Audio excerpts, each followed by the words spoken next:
After the recent content mini-drama, I watched the video in question and found inaccuracies. In particular, this passage, "We want to ensure that we are the ones to shoot first. So in a 2v2, we want to make sure we have a sparrow out on both of the bad guys. Because ideally, if we can shoot first and get them defensive, then we can get closer to them and take a second or maybe even a third shot at a much higher probability of kill and actually shoot them down." Does that make sense? No! No! No! Now, jokes aside, the principle per se is not incorrect, and there are situations where it does work. However, this is usually not the case. Let's watch this account from the always brilliant aircrew interview. The F3 at the time had just started flying with the AMRAAM. We were doing a 4v4 against some Dutch F-16s. So the flight lead is briefing a grinder. That's a tactic. So we start setting up this grinder, and we have Link 16 in the Tornado, which was cool to me at the time because we didn't have it yet. We had mids, very similar. The Dutch, obviously, very skilled. I was very impressed with the Dutch F-16 guys. But they obviously knew what we were doing, and they were dragging all of our missiles off. And I'm sitting there thinking to myself, I know what I would do in this situation. I'd stop doing this grinder because pretty soon we're going to be out of missiles, and it's going to be 1v1 with the heaters and guns only. And that's what happened. Sooner or later, we're all out of missiles, and that's when the F-16s, came to the merge, and it didn't go well at all. And it wasn't because the F-16 was better than the F-3. It was just the tactics set up. It was a learning lesson. So, Tornado F3, with freshly delivered AIM 120s go for a grinder. But the clever Dutch understand their gameplay and simply drag the missiles. This means that all of them were defeated by simply turning cold or other maneuvers. Eventually, the Tornadoes run out of AMRAAMs and get, understandably, slaughtered in the merge. This is the simplest way to describe my greatest issue with the idea of throwing missiles at ineffective ranges and praying to the Lord and Saviour you fancy the most, especially at the edge of their envelope. Before moving forward, it is worth remembering that cranking, notching or dragging can indeed be used as defensive postures, but a seasoned player will use them consciously. Ergo, they do not mean running away, as the idea of forcing to defend would suggest. On the contrary, they are executing their game plan, wasting your missiles and waiting for an opening to strike back. The FLO mantra falls apart the moment a seasoned player is on the other side of the fence. Before studying proper engagements, let's start with something that, on paper, looks a bit silly. This is the very first test I flew. I was piloting using the keyboard because I simply wanted to see if the setting was meaningful. There is so much wrong with the Tomcat engagement, but I decided to keep it anyway, as it makes for an exceptionally good bad case scenario. I was flying a Tomcat versus a Phantom. Both were armed with a pair of AIM 7F. The AI shot at 20 nautical miles and a speed of Mach 1.25. I wanted to wait until 15 nautical miles, but since I messed with the keyboard in the loft, I launched at 17.1 nautical miles. I also forgot to crank up the throttle. As you can see, both missiles were defeated. After cranking, I turned hot, dived again using Iceman, and launched a second AIM 7 that connected. Something you may have missed is the distance and speed of each missile, as they were thrashed simultaneously. The Phantom's AIM 7 was at 4.72 nautical miles, at a speed of Mach 1.43. My Sparrow was at 4.12 and flying at Mach 1.71. Not only was mine faster, but also closer when the Phantom defeated it. Let this sink in for a moment. I launched later and almost half a Mach slower, but my missile would have connected before the one launched earlier. After the data analysis, we will see more quick scenarios where I maintained higher speed, or where neither the Tomcat nor the Phantom defended. Let's get to everyone's favourite part, maths. As mentioned, I forgot to crank up the throttle. The F-14 execution is ridiculous, launch speed around M.85, hitting a low of Mach 0.55 in the crank, which is not much at 30,000 feet. The Phantom instead maintains supersonic speed for the vast majority of the engagement, with a launch speed of Mach 1.24. That's a stunning 30% advantage. The AIM 7 study I released a couple of years ago demonstrated the positive effect of speed over the Sparrow kinematics. However, this is only one of the many variables. Side note here, is it me or the AIM-7F is not lofting as much anymore? The second chart shows the speeds of the two AIM-7s. The envelopes are very similar, but the speed advantage of the Phantom Sparrow is extremely visible. In particular, it managed to reach and sustain the decent speed of Mach 2.8 for 10 seconds before slowing down. The F-14's AIM-7 instead reached the plateau at Mach 2.55, and barely crossed Mach 2.6 whilst diving on the Phantom. Plotting both the fighters and the Sparrow's curves together from the first launch to the second missile thrashed, we see a few more interesting details. In premise, the speed of the F-4's Sparrow remained somewhat stable even during the hard turn at the beginning of the crank. In other words, as long as the dual thrust rocket motor was running, the Sparrow maintained a stable cruise speed. The F-14's AIM-7 instead slightly accelerated as it dived downwards. The AIM-7 had to fly through the thicker air as it chased the F-4, resulting in a drastic increase in drag. These two contrasting factors possibly negated themselves for a few seconds. The last chart is the one that most clearly shows how the situation flipped, with the advantage in terms of kinematics, switching from the F-4's side to the F-14's. This chart represents the separation between missile and target over time. In other words, a distance equal to 0 means that the AIM-7 connected. Neither did in this case, but the role reversal, so to speak, is appreciable at timestamp 1:15. If we add the fact that the Tomcat Sparrow was faster than the Phantoms at the end of the chart, we can conclude that the 20 nautical miles employment by the Phantom was not an optimal choice, the plethora of issues from the F-14 side notwithstanding. The real issue here is the energy of every missile in DCS eventually runs out. Ergo, missiles have to cover the required distance, usually relying entirely on the energy accumulated whilst their rocket motor is active. If the target maneuvers, the energy required grows exponentially. A missile employed at shorter range instead does not waste its energy peak covering the emptiness, and may reach the target faster and even sooner. On top of that, the second shooter may capitalise further and gain from the situation by responding immediately to the threat, whilst improving the odds of success of their missile. An interesting indicator of such behaviour is the comparison between average and median. From launch to the 1:20 mark, the average speed of the F-4's AIM-7 was Mach 2.17. The speed of the F-14's was Mach 2.20. No matter the meaningful help of the far higher initial speed, the second AIM-7 still came out faster on average. However, it is the median that sheds more light on the outcome of the scenario. Mach 2.25 for the F-4's and Mach 2.45 for the F-14's Sparrow. So, more or less identified the problem, let's see some caveats and exceptions to the rule. The greater the difference between kinematics, the more shooting range becomes relevant and the timelines probably diverge. In such cases, shooting at the maximum possible range might even be a necessity. Similar observations apply to the avionics as well. For example, the SD-10 can outrange the JF-17 Thunder's KLJ-7 radar.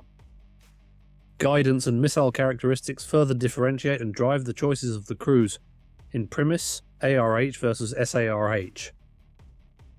The active radar homing missile, often inappropriately called after the related brevity FOX-3, usually does not require the shooter to sustain the missile until timeout, providing a great deal of flexibility to the crew. Vice versa, the FOX-1, semi-active radar homing, places more limitations on the shooter.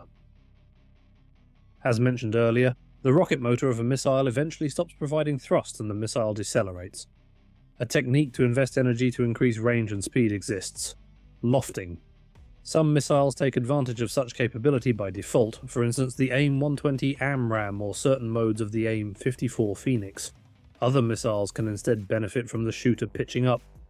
Albeit in some cases probably unrealistic, this manoeuvre provides an upwards momentum to the missile, allowing it to reach higher, less draggy air, and then dive on the target. At the moment only single and dual thrust missiles exist in DCS, unless I'm missing something, that is. When the MBDA Meteor reaches these virtual shorts, things will change. The rocket motor of such a missile, in fact, is a throttleable ramjet capable of sustaining the missile for a prolonged period. Simply put, the missile will be able to adjust its performance depending on the situation, thus remaining a threat even at very long ranges. Lastly, numerical superiority or inferiority drives the engagement tactics and therefore the engagement contracts. This example is identical to the first, but I connect the joystick first. I'm told it helps. After spawning, full reheat and the gameplay is pretty much the same. Note how the Phantom dropped its Sparrow at a certain point. That's because the AI does not evaluate the parameters involved in the fight. This is also why the idea of launching at FLO kind of makes sense, as long as the AI is incapable of any reasonable and baseline tactics. However, this is almost an exploit of the extremely poor AI that, as mentioned, falls apart the moment a human familiar with the very basics of this game jumps into the cockpit. The third example tries to tackle this very problem.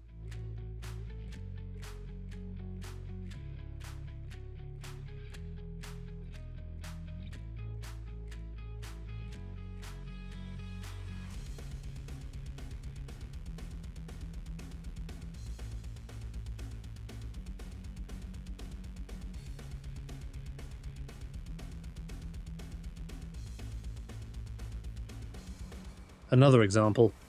This time, I wanted to adjust the AI to make it less exploitable.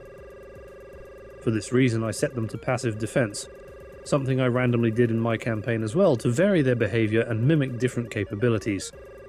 The objective is to verify whether the AI will now sustain its missiles until timeout. As appreciable from TAC view, the AI's Sparrow was defeated kinematically by a hard crank. My AIM-7 followed a similar fate. As happened in the previous examples, the AI decided to dive, perhaps a scripted behaviour, to help with the APQ-120's restrictions, something that probably does not even affect the AI, but it is good to see a more varied engagement. Nevertheless, the AI's missile was indeed a threat, and anything more capable than an AIM-7F could have created a headache for me. Conversely, in such a case, I would have used a different tactic. Still, it is good to see the AI mimicking human behaviour, not dropping their ordnance when unnecessary. However, now we have the opposite problem. The AI will not attempt to defeat any incoming missile kinematically anymore. So far, all tests have shown a sort of mirror match between AIM-7s. Given the popularity of such a missile, this scenario is remote but not impossible. Think about the 1988 Operation Praying Mantis, in which the US Navy faced Iranian forces. That being said, in DCS, the AIM-7 is more likely to face other threats, ranging from the R-27 to the S-530 and others. An extensive study about Cold War-era missiles can be found on flyandwire.com. The French Matra Super 530F is carried by the Mirage F1. Performance-wise, it appears to be slightly more performing than AIM-7F, R-40 and R-27. In particular, it reaches a higher immediate peak speed and maintains energy better than the R-40. In this example, I engaged a Mirage F1 set to passive defense and maximum launch range. The energy advantage is countered by the hard maneuvers of the Tomcat, peaking at the unintended value of 12 plus Gs. Well, there is a reason why I sit in the back seat. Anyway, the point of this example was again show some of the drawbacks of launching at maximum range. The Soviet R-24 is available in two versions in DCS, semi-active radar homing, and IR guided. This missile's performance is quite odd. Although the video I showed earlier and behind the mini-drama described it as close to AIM-7 Sparrow, in-game testing confirmed the unexpected behaviour observed months ago. As the charts show, the R-24R sprints to an eye-watering M4.3 within 8 seconds, whereas the 7E and 7F lag behind. However, the envelopes also tell an interesting story. Due to its drag and the lack of sustaining propulsion after the first few seconds, the R-24R soon becomes a brick. Albeit more than capable of outpacing and outperforming the old AIM-7E, the R-24R is overtaken after 10 nautical miles or circa 25 seconds. This margin becomes even thinner if the target maneuvers. Given the observations from the charts, launching an AIM-7 beyond 10 nautical miles plus or minus a buffer depending on altitude and geometry should allow the fighter to engage in relative safety. So, what is the point of launching at 25 nautical miles as the video showed? Additionally, When the launching aircraft is set to employ at max range, the R-24 shows how bugged this missile is.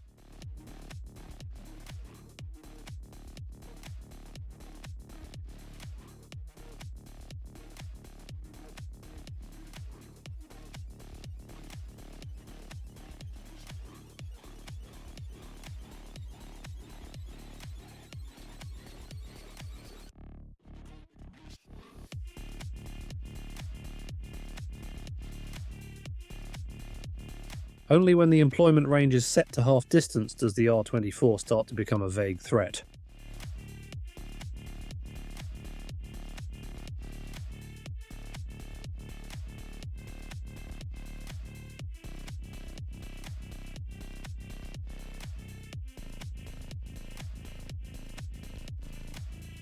Developed to improve the performance of the R-24, the R-27 similarly comes in two variants. The R-40 is instead a much older missile carried by the veteran MiG-25. Compared to the AIM-7P, the R-27 and R-40 feature a more explosive acceleration. Its characteristics closely mimic the R-40. In both cases, after 8 seconds, the rocket motor quits, and the missiles are left with whatever energy they accumulated. After circa 15 to 16 seconds, the AIM-7P catches up with the R-27 and R-40 speed-wise, and maintains the advantage from this point forward. In terms of distance covered, the Sparrow lags 2 to 4 seconds behind the competition, which is a value easily cancelled by superior manoeuvring. In this example, I faced a Su-27 configured in the usual manner, followed by a MiG-25. Also a quick note about the video, MiG-25 and MiG-31 are not Mach 3 threats. They can get to such speeds, but then they need to throw their engines into the rubbish, and the airframe itself may require thorough investigation.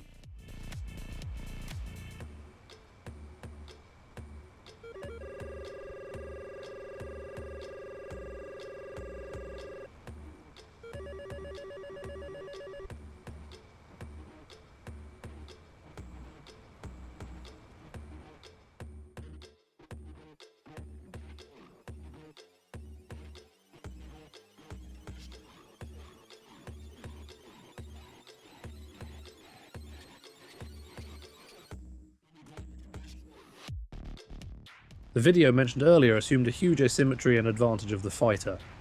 His FA-18C was in fact carrying AIM-7P and the target loaded the forever bugged AR-24. What happens, instead, when we face an opponent with a longer reach than us? In this case, I am facing a MiG-25 armed with a pair of R-40 and the trusty F4E carrying a pair of AIM-7E. Here I capitalised on the sensibility of older missiles against Gs and the considerable drag of the R-40. However, a much safer tactic may be taking an offset, thus reducing V sub C until the range suits the AIM-7E. To counter this, the MiG-25 should have placed the Phantom on the hot side of their scope and worked our target aspect down. This manoeuvre, however, would have exposed them to us turning hard into them and launching a Sparrow. The purpose of this theory crafting is to reiterate and highlight how employment range is just one of the many variables. A longer reach is nice to have, but geometry is overwhelmingly more important. As the examples have shown, launching at FLO range to force the target to defend is not necessarily a good game plan. Quite the contrary sometimes. However, range is a factor when we look at the engagement from another perspective. Modern timelines.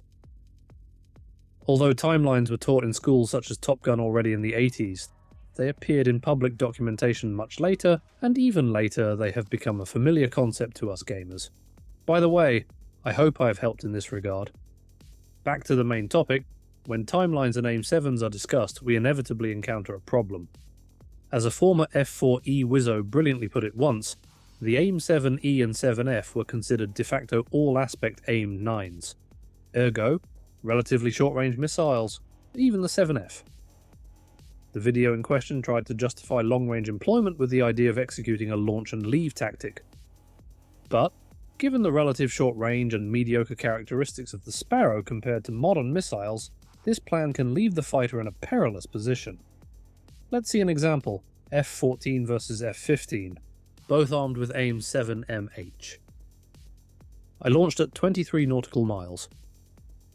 The AI, as usual, did not defend as much as it could have, but still managed to defeat the AIM-7. When I turned cold, however, I had circa 7 to 8 nautical miles advantage and a meagre opening V sub C. At circa 10 nautical miles I turned in again, but at such high V sub C and short range, there was no time to find, lock, employ, and more importantly, the odds of defeating the incoming missile were very low. An AIM 120 or AIM 54 instead would have allowed me to turn cold much earlier, as the missile's seeker would have taken over. Alternatively, if the fighters operate in a section or more, as they should, they can use a grinder to keep the hostile at bay, with some caveats as we have seen. The second example is exaggerated, a 35 nautical miles shot. As TacView shows, the AIM-7 MH does not have the performance needed to be a threat. The AI defended and chaffed momentarily, but it could have thrashed it simply by insisting in their CC towards my Tomcat. Would a 30 nautical miles be more dangerous? No, not really, or at least not in this scenario. The AIM-7 in fact became slower than the F-15 when the aeroplane separation was more than 16 nautical miles. This particular example raises additional points. In premise, EW. I had to set the F-15's ECM to off, otherwise the burn-through range would have been around 23 nautical miles. It is hard to assess when the AIM-7 connects, is close to, or is still a threat to the target. In this case, I maintained my STT lock all the way through until I heard the F-15 locking me. Note that more modern aircraft may have a timeout indicator. Tactics applicable in a video game are unlimited for obvious reasons. In the examples shown so far, the most straightforward technique was to turn to place the hostile at the radar gimbal limits. This reduces V sub C and increases the ratio at which the missile loses energy. Another plan is to introduce a vertical displacement of tens of thousands of feet. If the adversary does not have the look-down, shoot-down capability, this measure should make the acquisition of the fighter much harder, with the usual caveats regarding how the main lobe intersects it. In addition to the previous, as the target is spiked, it can try to turn into the beam and notch the illuminating radar. This method breaks the lock if well executed, with a caveat once again about the nature of the illuminating radar, as only pulse Doppler radar can be affected. Brief parenthesis here. The beauty of this hobby is constantly learning and improving. Even when you feel comfortable and think you know enough, trust me, you don't. Misquoting Socrates, the more you know that you don't know. Ergo, don't sit in your comfort zone. Keep reading, keep studying, keep practicing, and most importantly, keep having fun. Back to the topic, speaking of small realizations, an engagement flow I made up, and I was happy to hear it was sometimes practiced in real life, is the AIM-7 into a conversion to enable a rear quarter AIM-9 employment. I discussed this on flyandwire.com extensively, and an in-depth study is available on the website. The reason why I put it together was to find a solution to translate a high V sub-C situation preferred by the Sparrow missile into a rear quarter that is necessary for older AIM-9 Sidewinder. The public documentation, being extremely introductive, puts a lot of emphasis on conversions. This suits well non-all-aspect Sidewinders. The Sparrow is a well-known missile, and I recalled how the Iranians managed to be twice more successful than the Americans during the Iran-Iraq War by preferring front quarter employment. This is when it dawned on me. All I did was put the two things together. So, given all that was said and shown up to this point, and how launch and leave game plans may be hard to achieve, especially when equipped with AIM-7E and AIM-9 pre-L variant, let's see an example of FQ AIM-7 RQ AIM-9. Ergo, front quarter Sparrow followed by rear quarter AIM-9.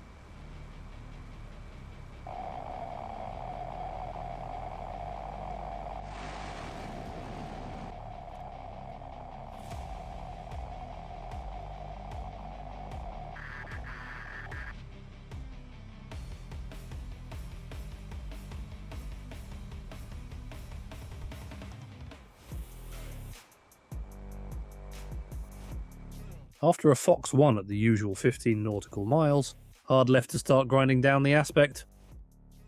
In this scenario, achieving the canonical 40,000 feet of lateral separation is a bit of a chimera, but fighter jets should be able to sustain a high G turn to roll out behind the target. Given the short range, techniques such as the Sync Z turn should work well. If you are unfamiliar with this method, check flyandwire.com and YouTube channel, where the Sync Z-turn was described and reinvented to suit many other aircraft. The elephant in the room is the reaction of the hostile aircraft. This is where this approach struggles against the all-knowing DCS AI, whereas it can still work well, and I'm speaking out of experience here, against human players. Adding a vertical offset can also help to avoid being spotted. Similarly, using an offset to stay outside the target's radar scan volume can affect their situational awareness. Just remember to center the T or turn to lead collision before employing it to maximize the missile trajectory by minimizing corrections.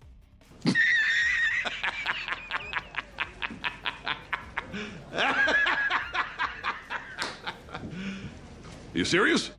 A recurring and often ineffective play of new virtual crews is not developing their plan past the AIM-7 employment. This is one of the most common issues, along with sticking to pure pursuit from commit to timeout. As discussed many times, even something as simple as a collision course is usually vastly more efficient in terms of time, resources, missile kinematics, etc. The scenario just explored shows the nature of the problem. Without conversion, the fighter would launch its Sparrow and then find itself in an unsuitable position for the follow-up AIM-9. Alternatively, it would end up in a chase after the crank, thus out of the missile awareness or weapon employment zone. Both cases are inefficient as they cost time, fuel, and throw away a potential positional advantage. In this regard, the sooner a target is defeated, the sooner the fighter can carry on with its tasks. In other words, if the crew has an opportunity to capitalize on a situation, they should take it. Let's consider another example to highlight further the importance of the conversion against pure pursuit. In this case, I employed the AIM-7 as usual, but then I put the target on the nose, following a pure pursuit path. This may be acceptable for a further Sparrow shot. Although lead collision or centering the ASE is better kinematics-wise, but it makes the usage of rear quarter only AIM-9 quite an odd proposition. Moreover, if the targets can fight back and, for example, have a missile already in the air, this maneuver does them a favour. What has been discussed becomes even more relevant when the fighter engages a non-cooperative target or an aware fighter. These scenarios should have demonstrated how introducing a variation in terms of tactics and geometry can solve an apparently almost insurmountable problem. In this case, the issue was the inefficient transition from an AIM-7 into an AIM-9 shot. The beauty of it, and of the game itself, is that there are untold multitudes of other possibilities and variations. Before moving to the conclusions, let's see a final comparison between a stern conversion and pure pursuit. It should now be clear how the two techniques solve different problems, depending on the many parameters characterizing the mission. The critical point is that you know these solutions exist, and with experience and practice, develop the ability to discern which works best and apply it. A lot has been discussed in this video, so here are some points worth reiterating. The first launch opportunity range of a missile, its kinematics properties, guidance, rocket motor characteristics, etc., are all variables that contribute to assessing its capabilities. All should be considered together, not just one. Launching at the maximum range just to force the target to defend usually does not work unless the target is an ab initio player, or the ineffective default AI of DCS. On the other hand, it can be a legit part of a more thought game plan. Timelines are organisational tools that help to structure engagement. Like other similar constructs, they have pros and cons that must be addressed, particularly if they are applied outside familiar situations. The beauty of this game is the freedom to use tactics and concepts from different eras to gain an advantage. DCS and similar games are also excellent gateways to history, technology, maths, and many more topics. The safest way to defend against a missile is not to be in a vulnerable position. Avoid relying on flawed mechanics such as notching or choffs, they create bad habits. Hopefully, one day they will see improvements and more realism. Chaff, for example, is RNG based at the moment. For this reason, I did not use it when defending. I hope you have found this tip of the iceberg discussion useful. If you have, please consider liking and subscribing. Thanks for watching and take care.